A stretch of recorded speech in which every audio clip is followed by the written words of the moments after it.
been a wild ride. I hope you've all seen really exciting things. Today, we're going to spend the morning with you looking at the future of wearables. And you know that the world of wearables and the world of IoT are really sort of becoming a little bit of one and the same, but we have a lot of new technologies that are enabling wearables in ways that we've never had before. So can you put up the first slide? So my name is Robin Raskin.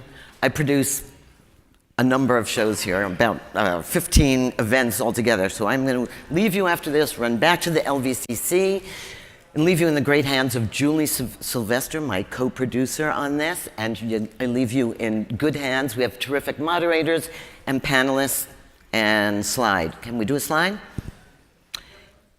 Oh, and there's no clicker up here. Okay.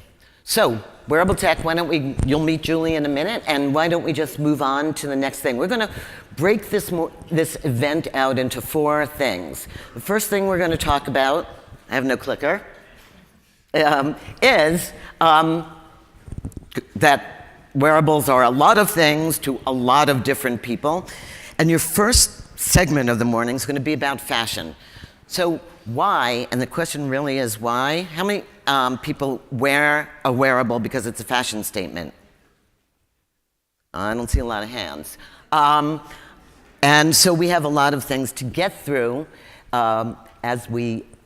what are the obstacles from a technical perspective, from a marketing perspective, from a behavioral perspective to make these things a little more fashionable. Then we're going to talk about the new functionality. So for example, you're seeing probably even last year the ear was the new wrist, and this year the eyes are the newer wrist. So you're seeing new form factors, whether it's new glasses coming out, Samsung announced some here, or new hearables that are, it turns out the ear is an amazing place to do things, and you'll hear about those.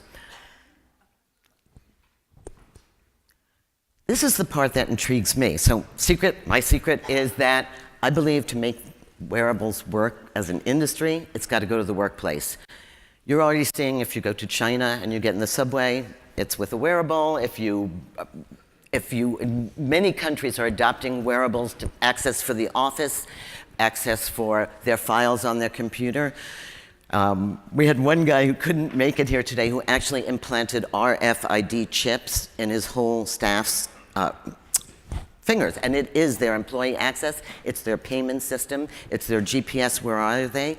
Creepy, not creepy? We'll talk about that later, but we will look at why you would wear a wearable to work. Sometimes safety, sometimes tracking things, sometimes getting into the access you need, and you know that office places are looking at wearables and saying, oh, if she walks 10,000 steps a day, I will reduce her premium on her insurance. It's only going to get more so. And those are really both ethical questions and questions about the future of how we work. And then we're going to go into this year what I think is so exciting when biology, when you are giving superpowers because of your wearable, whether it is anything from a prosthetic leg to a pair of glasses that let you see things in the unseen. And you're seeing AR play a big role in that here at the show. And finally, we're going to end with some future directions. So there's 2 things looking out to the future. The first is, this is the year I think biology will meet technology. How many of you have seen the new leather made out of mushroom, mycelium? It looks just like leather, it feels just like leather. You're seeing all sorts of new fabrics. You'll see Google come talk about their Jacquard product and weaving technology in. And finally, you're going to see the wearable as a smart Internet of Things thing. So that, okay, my dress starts off as a bolt of cloth in China, or in Thailand or wherever.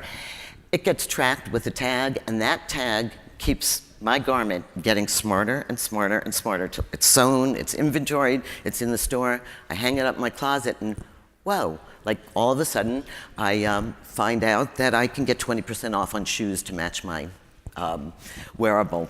So you're going to see that. We're going to talk about that more this afternoon in high-tech retailing.